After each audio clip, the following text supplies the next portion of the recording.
We are live on Proline TV, the Our Football Network, talking about the Baltimore Ravens, and specifically the fact that there is trouble ahead for the Ravens, as our next guest has pretty much quoted for his most recent article on the Russell Street Report. You can find that article right here, link in the description of this video. Tony Lombardi joins us from Russell Street Report. How's it going, Tony? I'm doing well. How are you, Greg? I'm doing good. Thanks for doing this. Anytime the Ravens have a record that is just one game better than the Jets, you know that there's something going wrong for the franchise in Baltimore. So that's why we wanted to have you on. There's a lot of people outside Baltimore scratching their heads going, what in the world is happening? Is the sky falling? What's up? So no time better than this time to try to find out, is it really going that bad? Or is this the perfect time to bet the Ravens and to double down that it's just a small hiccup ahead on a season that's going to be still pretty special? So I kind of get which side you're going based on the article that you recently wrote. But let's just start there. Just kind of and why did you write the article, which, by the way, I thought was excellent. I shared it with a lot of our top handicappers here associated with this channel. They were very appreciative, thought it was excellent and very informative. So what was the main, what did you get out of the article yourself after you wrote it? Well, you mentioned that outside of Baltimore, there aren't many people understanding what's going on with the Ravens. In the Baltimore metropolitan area, the same feeling exists. There's not a lot of people that know what's going on with the Ravens other than they're extremely injured right now. And it's alarming the rate at which they're injured. The injury report yesterday was phenomenally lengthy. And I don't think this being Thursday, October 2nd, is going to be much shorter. So there's concern from the health perspective for the Ravens. And one of those players happens to be Lamar Jackson. We had a preseason podcast that we did together, Greg, during which you asked me my concerns about the Ravens. And I shared with you at that time that I had concerns about the offensive line, particularly the guards. I had concern about where they were going to generate or how they were going to generate a pass rush. And lastly, I had concerns if Roquan Smith were to be injured, what's going to happen with the off-the-ball linebackers. All three of those things are playing out. I'm not saying I'm Nostradamus or any stretch of the imagination, but at the same time, I think that those weaknesses were pretty obvious and they were ignored. The Ravens decided to go with what they had, and now those weaknesses are rearing their ugly heads. So you've got an offensive line that can't pass block very well. You've got a quarterback who's now injured and is probably going to miss Sunday's game, replaced by one who is very statuesque in Cooper Rush. I'm going to save my prayers for him on Sunday against a really good pass rush from the Texans. And then you've got rookies or young players at inside linebacker. The Ravens have one sack without Nnamdi Madubuike on the field. He won't be on the field. He's done for the year. There's some talk that his career may be done. His next injury is so severe. So this is like the perfect storm. And had they not beaten the Cleveland Browns, I don't think it could have gotten any worse.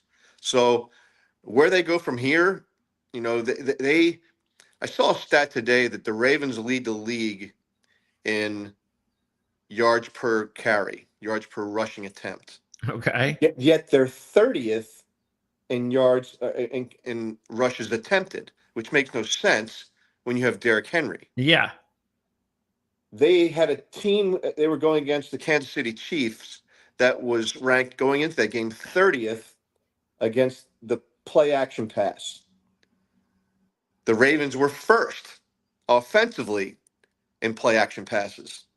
They called 4 play action passes on Sunday, and that was the 31st in the league on Sunday. It makes no sense from a coaching perspective. Defensively, Zach Orr has been given so many weapons. They've got 5 first-round picks in the secondary. Roquan Smith is a former All-Pro first-round pick, off-the-ball linebacker. They've got Odafe Oweh, a first-round pick. They've got Nnamdi Amadubike before his injury. He's the fourth highest paid defensive tackle in the game. You've got the highest paid safety in the game, the second highest paid off the ball linebacker. All those things, and they are the 31st ranked defense in the league. Zach Gore had problems to begin last season, seemed to get it together. They've kept most of that team together, so there should be some familiarity with the play calling, the game planning, the personnel. Yet this still exists. The analogy I use to explain Zach Gore, it's like giving the keys to a Ferrari to a 14-year-old. Now, I don't knock Zach for his lack of experience, but the Ravens, given that they were a Super Bowl ready team, should have handed that kingdom over to somebody like a Vic Fangio, like a Steve Sure. Spagnuolo, somebody that's been there before, has the experience, could put these pieces together, put these talents together in a way that they could succeed. And they've done anything but that. The Ravens, really, Greg, I don't know much more could go wrong. They don't even have an identity anymore. They used to be, you hear them on the nationally broadcast games on Sunday Night Football, Monday Night Football. You hear the announcers talking about this physical Yeah. team. And all, they're not. They're not a physical team anymore. And I'll give John Harbaugh credit for this. That even during the lean years, even during the years where they had a lot of injuries, and Joe Flacco was knocked out for a year, that team continued to play hard for him. On Sunday, I'd be interested in your thoughts. I don't I don't recall seeing a team play as passively as the Ravens played against the Chiefs on Sunday in Kansas City.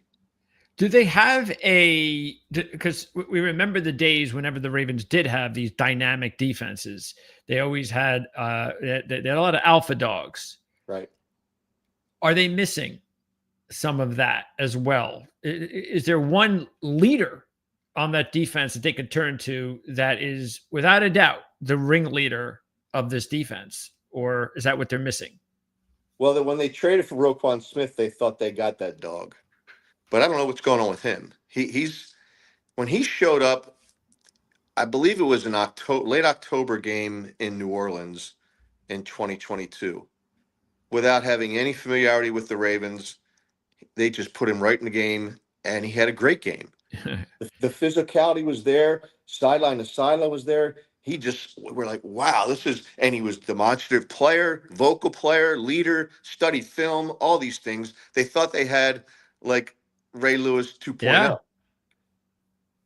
2024, last year, he looked like he was hurt all year. And maybe he was. Maybe they kind of kept that in the closet and didn't let it out because they didn't want teams to try to manipulate his weaknesses because he was injured. But and 2025 came along, he had this great game in week 2 against the Cleveland Browns. And we're like, there's the Roquan Smith that the Ravens traded for. And then since he's disappeared, I know you probably watched that game against the Detroit Lions. He was blown all over the place. They were riding him right down the field. And so that leader that you're talking about that they thought they had with Roquan Smith, he's not there anymore. He's just not. To me, to be that demonstrative dog, you got to be one on the field too. And when you're not playing well, maybe you lose a little bit of that mojo, and maybe that's what's happening with Roquan Smith. Other than that, they don't really have dogs. They don't. Kyle Hamilton's a terrific player, but he's not that mentality. I don't Yeah. believe. And they've got talent along in the secondary. They don't have that edge guy that could be that dog. They don't have that No. Terrell Suggs kind of guy. No. So they've lost that personality. They've lost the dogs. And there are a lot of Ravens fans locally, Greg, that are always on John Harbaugh because they'll say Harbaugh doesn't want those dogs. Back in the 2012 season, when they had a lot of dogs and won the Super Bowl, there was this mutiny of sorts in the locker room about 3/4 of the way through the season, where the Ed Reeds and the Ray Lewises, the Anquan Boldens, the Bernard Pollards, all those guys, vocal guys, physical guys, were really coming down on Harbaugh and his approach to games and to practices. And they figured it out, obviously righted the ship, and they won a Super Bowl. But the following season, all those guys were gone, every one of them. And so the thought was, well, Harbaugh won his trophy. He got his Lombardi trophy. So now he's going to be a guy that's going to dictate things, and he's earned that right because conceptually, because he's now a Super Bowl winning head coach. Those guys were gone, and since then, other than Terrell Suggs, I can't think of a real dog on defense. I can't think of a guy that really embodies the personality of what the Huh. Ravens defense used to be. That's an interesting. That's an interesting point, and makes a lot of sense. No question about it. One of the things that I know that I've seen as from my eyes as an opposition watcher has been the pass rush, and even the last couple of years, or even the year before the struggling started. I kind of started noticing it. Is that there's still a good defense, but I don't see the same pass rush. I don't see that. That doesn't worry me anymore when I take on the Ravens. When I watch the Ravens play, and it's just slowly, just gradually, just not improved. And I know they've made the draft pick commitments, but these guys have either just been okay or they haven't at all. They've just, I mean, there hasn't been any hits, big hits, as you know, in that department. And if you can't rush the passer or have that type of edge rusher, that type of Pro Bowl player on your defense, that right there, that gives you a little bit of a step back to begin with, but it doesn't explain everything else that you talked about at the very beginning, which is this is still a team loaded with talent. And I think that does have to, at some point, resemble the coaching staff. And like you said, I thought it made no sense at all to give the job over to a coach who had been a player a couple of years ago. It made no sense. And outside, again, from the outside perspective, you're saying all of these coaches go. And sooner or later, you can't keep bringing in new guys on your staff that can, so-and-so left to become head coach here and so-and-so left to do this. And so sooner or later, don't have any so-and-sos left. And it's like they made the wrong decision. But still, at this point, you have to wonder, how long will this keep going on? And not just on defense, Tony, but now on offense, as you were also alluding to. It's becoming an offensive and defensive problem for Harbaugh, that I get the feeling that he's either going to have to change. Let's say this becomes a season of not making the playoffs and disappointment. First off, is Harbaugh's job okay? And second of all, if his job is okay, is he going to have to clean house and start all over again with two new coordinators? Well, there's a lot to wrap my mind around there. But the first thing with the pressure and the Ravens getting after the quarterback, the thought was, even though they didn't have a stud edge rusher, that Kyle Van Noy could continue to do what he did last year. He's been hurt. Mm-hmm. That Odafe Owe, who had 10 sacks last year, would be a guy that could push to do the same thing in 2025.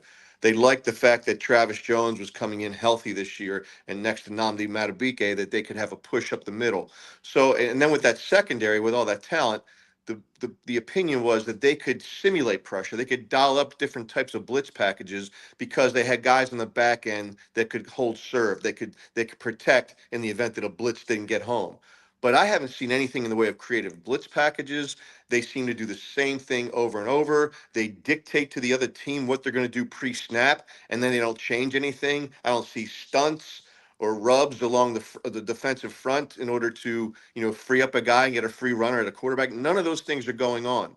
Now, you mentioned the offense too. There's something, I think, systemic about the Ravens, in that they like to build from the back towards the line. And it's easier to explain on defense. You see all the talent they have in the secondary, but they don't have those guys in the trenches. They don't build like the Philadelphia Eagles. What do that's so well? You look at the Eagles stats right now, and I made a point of that in my article, that their stats are, I think they're 30th on offense and 23rd on defense, but they know how to win games. They win the game in the trenches at critical moments in the game to sway the outcome of the game, and that's why they're 4-0. That's why they're defending Super Bowl champions. The Ravens build the defense from the back forward, which makes no sense to me. Yeah. And then the fact that they ignore, when they have a generational talent, a two-time MVP who could have been a three-time MVP last year, and they got that kind of talent at quarterback, and they are going to invest in other things other than the offensive line because he's so good that he can avoid pressure. Well, at some point in time, that's going to catch up with them, and it Yes. is right now. He's hurt. He Yep. might be out for 2 to 3 weeks.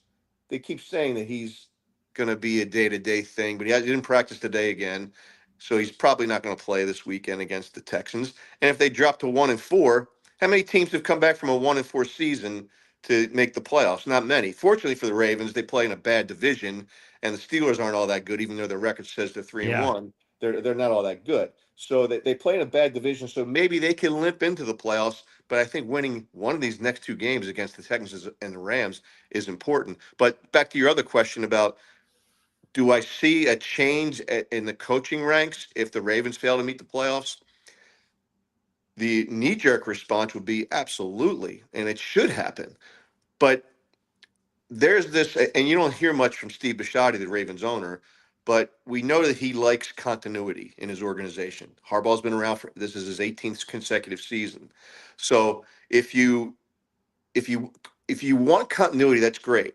Continuity does have its benefits, but at some point in time, when does continuity blur the lines of complacency? And I think that's the point where the Ravens are. Steve Bisciotti has said that he's not going to be a lifelong owner. He doesn't have that ambition. When he wants to pull the trigger, everybody's going to read between the lines, say, okay, when he wins another Super Bowl, maybe that elevates the value of his franchise even more, and that's when he sells and gets out. I don't know if that's true. That's pure speculation. Sure. But at the same time, you can see it playing out that way. There are a lot of people that think that he doesn't want to part ways with John Harbaugh because he's a Super Bowl winning coach. Well, you look back to 2007 when the Ravens had just given Brian Billick a 5-year contract. Steve Bisciotti was the owner then. He was 1 year into that 5-year deal. The Ravens went from 13-3 in 2006 to 5-11 in 2007. The locker room was in chaos. He lost the leaders of the team, and Steve Bisciotti met with Ray Lewis and concluded that a change was needed because Brian Billick could not get back that locker room. He had just burned too many bridges. Now, if they get to that point with John Harbaugh, that he's just the guys aren't responding to his coaching tactics, given all that talent, then I think Steve Bisciotti will make that move, but not until then. And then if he doesn't make that move, again, there's all speculation that they don't make the playoffs, and or let's just say they limp into the playoffs because it's like you said, it's a bad division, or they get lucky and they're 1-out. Same thing. It's a disappointing season. They're going to keep Harbaugh. Does Harbaugh have to make changes on both offense and defense to his leadership? Defense for sure. And he says he's involved in defense. But you know what? He's not a defensive coach. He doesn't No. have that pedigree. He's not Vic Fangio. He's not Steve Spagnuolo. I mean, and the Ravens, with their talent, deserve to have a guy like that. So they had a guy that was really the prodigy, who's now in Seattle, Mike McDonald. And there are a lot of people that thought at that time, because he was such a well-respected coach, that maybe the Ravens should pass that baton over to Yeah. McDonald at that point in time and do Yeah. something with Harbaugh. But that's kind of hard to do when you're a winning coach and they had a really good season that year. That's hard to do. Maybe what they could have done is said to Mike McDonald, hey, you are the heir apparent. We're going to pay you like you are a head coach. You can keep your family here in the Baltimore area, and you'll be that guy. They did the same thing with Eric DaCosta as the GM. You know, he was hanging around for years as Ozzie Newsome's understudy until finally he was made the general manager. And his words were, he's got the patience of Job to wait that long, but he did, and now he's a successful general manager. So, and that's another thing too, Greg, that at what point in time, because, you know, DaCosta finds all this talent, assembles the talent. He's got a roster that many across the country thought was the best, if not the second best, of the Philadelphia Eagles in terms of its the quality of that roster. At what point in time does he get fed up? Because this blows back on him as well That's when the right. team's not performing on the field. At what point in time does, because they are next door neighbors. I don't know if you know that Harbaugh and DaCosta are next door neighbors. So at what point in time does that start to fragment, crumble, and fall apart? I gotta believe there's already cracks in that rock. Yeah, because it's all about having, that simpatico relationship, coach, GM, and then the coaches are supposed to pick up those players that he drafted to make them better. And if we're not seeing that and the product isn't winning, then it does fall back on the coach, especially if the general manager feels that he does have more control, and more than likely most general managers do. So yeah, I could definitely see that being a problem. What do the fans take on Monken? Because I remember how critical they were of the playoff loss a couple of years ago. They said he threw the ball too much in the playoff loss.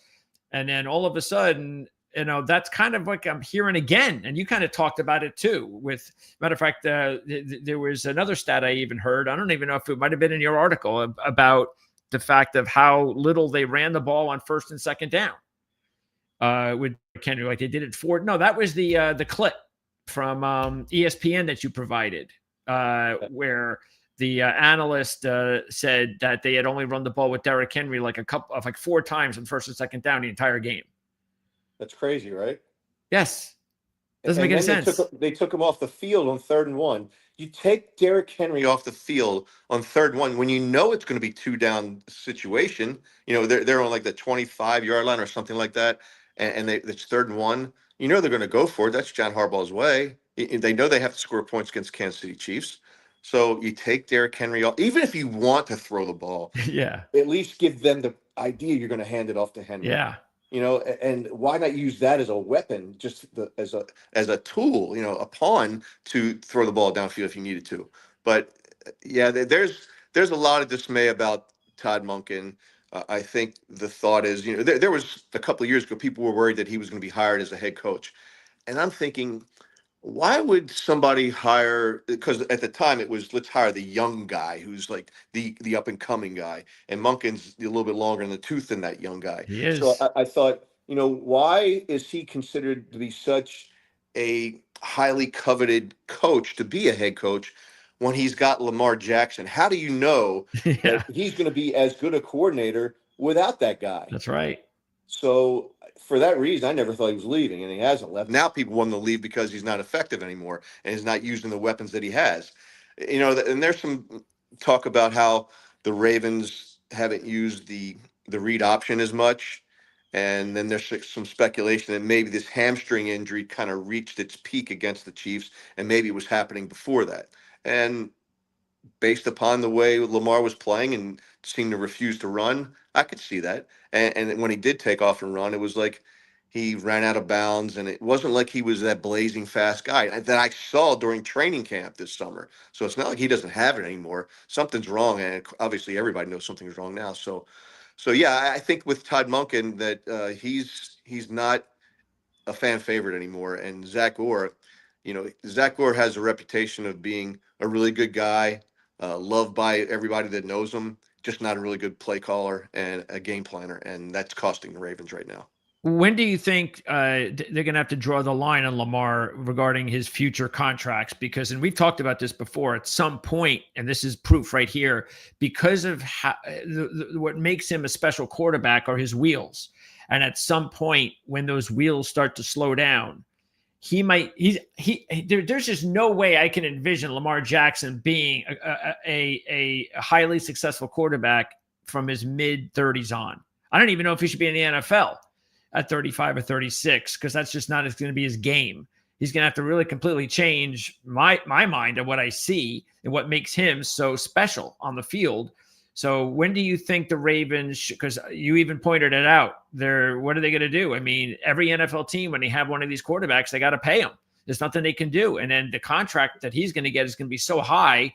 And do you also think that does have a lot to do with why they, like you said, well, they feel like they're okay in some of these spots, but do you think that's GM speak for, yeah, I'm going to say that, but in reality, I can't afford it. And I'm not going to tell anybody that, but if I had the money and I could put that money in other resources like the offensive line, I guess I would have done it. Right. The salary cap makes you, pick your poison where you're going to invest that money. And they obviously need some horses up front on that offensive line. Lamar Jackson, as I mentioned, during training camp, just looked every bit as fast as he did when he was a rookie. And I'm not just saying that's not hyperbole. He did. He's a little nicked up right now, so he's not running as effectively as he would otherwise. Now, if he's healthy, I don't know what the time limit is on his mobility. 35. I mean, what is he? Almost 30 years old now. So that's 5 years, 6 years away. I don't know. I still think, he'll be mobile. Will he be as mobile? Probably not. Father Time catches up to everybody, but still, as he becomes less mobile, he's still mobile. He'll still be mobile, Yeah. just not as mobile. But at the same time, he progresses as a passer. He progresses as a guy who reads defenses. And if you ever gave the guy enough time to throw the football, I mean, what was it against the Detroit Lions? Of, I believe it was 39 dropbacks, he was pressured 30 times. I mean, he never is able to sit back there and read through a defense unless they use play action, which, according to Todd Monken, wasn't a good thing to do against the Kansas City Chiefs. Yeah, that just drives you crazy as a fan, as a journalist, when you even get the question asked and then the answer comes like that. It's just because you'd like to sit down and maybe actually have a little bit more of an opportunity to pick the brain and get some real answers from these guys, because from the outside it just looks like it doesn't, like you said, it doesn't make any sense. And when it doesn't make any sense, that is where I think you have to draw the line at some point with these coordinators, with these specific coaches. Because sometimes in the very beginning stages of when you're critiquing coaches, it's just fans. Fans will be critical. And if you give a coach time, things will work out. But then after a few more years, and then all of a sudden you start seeing things that are just really not making any sense whatsoever. That's kind of when I think you draw the line. Like you're like, this is it, isn't it? This is not making any sense. Something's got to be done. Well, I used in the article a couple of examples of what the Ravens are looking at in the future in 2026. And you have Roquan Smith, whose cap figure is going to be 32.4 million, I believe, Can't in pay him. 2026. Nope. You got Marlon Humphrey, who is in the mid 20s cap figure next year, another aging player who's seen his better days. You have to bring back Travis Jones. You can't get weaker in the defensive That's line. true.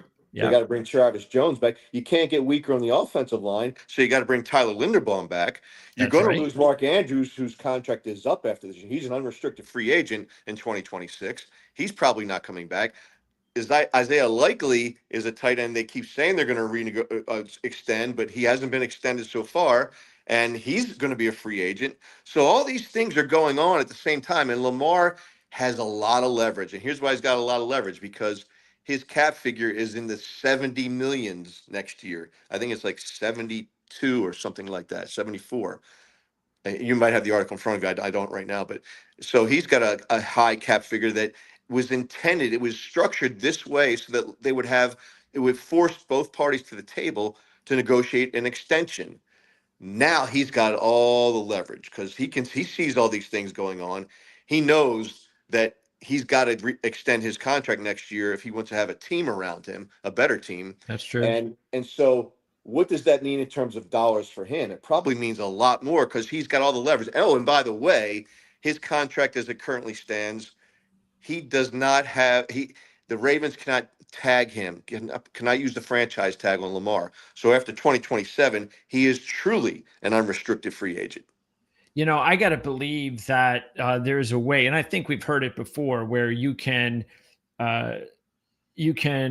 push some of that money down the road, especially with a player that wants to win, and he knows, all right, and the union is still going to, sure he's going to get paid properly, but look, I want to win. I'm not going to take all the money that needs to go to other players to protect me on the line of scrimmage so I can be a healthy player and a successful one. So let's push some of that money down the road. I'm sure there's ways that they can do that. And I'm sure Lamar Jackson seems like the type of player that would be willing to do something like that in order to win. But again, it's still an awful lot of money. And they're going to have to make some really interesting choices, like you said, that to me kind of sounds kind of easy. Like you're not going to pay Roquan Smith based on what we've seen the last year or so, $35 million. He's gone. I don't think you could pay Marlon Humphrey at this stage of his career that much money. You went ahead and drafted Nate Wiggins. He's now your new number one. Humphrey can move on. Well, here's the thing with that, though, Greg. They restructured both of those guys. Marlon Humphrey's been restructured 3 or 4 times. Oh. So they keep kicking that can down the road. Okay. So they really can't get rid of those guys next year because the dead money is exorbitant. Oh, It's huge. I think the dead money for Roquan is like in the high 20s, and for Humphrey, it's probably almost 20. So they really can't afford not to have those guys around. They're well, going to be back next do year. you think they would eat that money? Because we've seen other owners in the last couple of years eat big contracts and realize that's just the name of the game nowadays, and I've got to do it. Do you think that they would do that here? Well, they could eat the cap money, but then it limits them in terms of what they can do to repair the roster, to fix the weak Yeah, spots, to bring yeah. back the guys like the Likeleys and the Travis Joneses and the Tyler Linderbaums of the world. I mean, imagine without Tyler Linderbaum, then you got another weakness Oh, at the forget it. interior line. Yeah, So they've painted themselves into a corner. And what is really shining a light on this, Greg, is that they're off to a 1-3 start with all these injuries, that's right. and there's not a lot of relief in sight right now. Before I let you go, Tony, the game coming up. Again, you mentioned so Cooper Rush, and we talked about this before the season that we thought it was really strange that they would bring in the first backup quarterback since Lamar's been here. That is a completely different skill set, not athletic at all, and well, hey, you know what? Just don't get injured, I guess. Well, he's now injured, and Cooper Rush has got to play, and now throwing top of the fact that they've got offensive line issues, and now you got someone that has no mobility. So what are you expecting to see? Is this going to be Derrick Henry's going to get the ball 35, 40 times on Sunday? Or how do you think? Maybe that's going to be the best thing for the offense is for them to maybe realize that, hey, we've got a guy like Derrick Henry back here. Maybe we should feed him. Heavy dose of Derrick Henry. They ran the ball. I think the last time these two teams met, they ran the ball 240 yards against the Texans, and I believe Wow. 80 yards were from Lamar. He had a big run for a touchdown. But they're going to see a heavy dose of Derrick Henry. The defense can't stop anyone. I, they're going to try to keep them off the field with Henry. Cooper Rush behind that offensive line. People keep talking about how Cooper Rush did a decent job in Dallas coming in and subbing for Dak Prescott, and he did. But the Dallas Cowboys had a much better offensive line than the Baltimore Ravens have right now. So, and you mentioned that Cooper Rush is not mobile at all. I think he's got like Dan Marino kind of stats running the football. I mean, like less than a yard per carry or some ridiculous number like that. So he's not going to be very mobile, and he's going to be a sitting duck. So they have to really avoid the second and third long situations, or else it's going to be a long day for the Ravens. The only way I see the Ravens winning this game is if they make some plays on defense, force some turnovers, Turnovers, or yeah. maybe they have a big, special teams play. But if they lose the turnover battle as they have, I think in 3 of the 4 games so far this year, that they won't win that game. And there's a reason that the Texans went from a 3.5 point underdog to a 1.5 to 2.5 point favorite. And I have to think that as they start to see this injury list on Friday, when the official list comes out, who's going to be in and who's out, that's going to change that line even more. Yeah, I think that's the one thing though that might actually help the Ravens is Houston's offense has just not really taken off so far. Matter of fact, what did they have? 6 points going into the fourth quarter last week against Tennessee. So that had new offensive coordinator, Mixon out, Kirk out for the first couple of games. So that they did get some production out of Woody Marks last week, and maybe that's going to help them because Marks had a nice game, both receiving and rushing. But still, maybe this is the type of offense that this Raven defense actually might be able to hang with and give the Ravens some time to run the football and possibly set up, who knows, maybe an ugly 13-10 type of win. Yeah, you just took the score right out of my mouth. If you were going to ask me what the score was going to be, I was going to say 13-10. It could go either way. It's not going to be a sight for sore eyes when you're watching that game on Sunday. And fortunately, it's not a nationally televised game, or people might even stop watching football after this game. All right, Tony. Well, we'll talk again, and I'm sure a lot's going to depend on how the season goes with Lamar's health and the team's health. And that's even another question that I think a lot of people are going to have to start having conversations about, including in the front office of the NFL. about this rash of injuries around the league. It's getting pathetic. They've got to do something to fix it. I don't know if they know what they're doing, but again, that's a story for another day. We have the link in the description for the article that we've been referencing here on this video, so you can check that out. And don't forget also to check out links in this video to check out Tony's work on Russell Street Report as well as social media. So, Tony, thanks for doing this. As always, I appreciate it. And we'll talk again real soon, hopefully. Always a pleasure talking to you, Greg. Thank you. Likewise. Thanks, Tony. All right, that's Tony Lombardi, managing partner of Russell Street Report. So check him out. If you're a Ravens fan, you've never heard of it before, well, you're missing out. And hopefully we've helped you find someone new to follow and check out your favorite Baltimore Ravens coverage. So we'll get out of here for more football coverage. We'll be back again tomorrow at 2:30 with Mark Lawrence and Jim Feist to preview the NFL and college football. More action there, more games to handicap. And also stay tuned later tonight for a horse racing coverage with John Hardoon racing at Keeneland. That's the target of our racing coverage later tonight right here on Proline TV. We'll see everybody again real soon.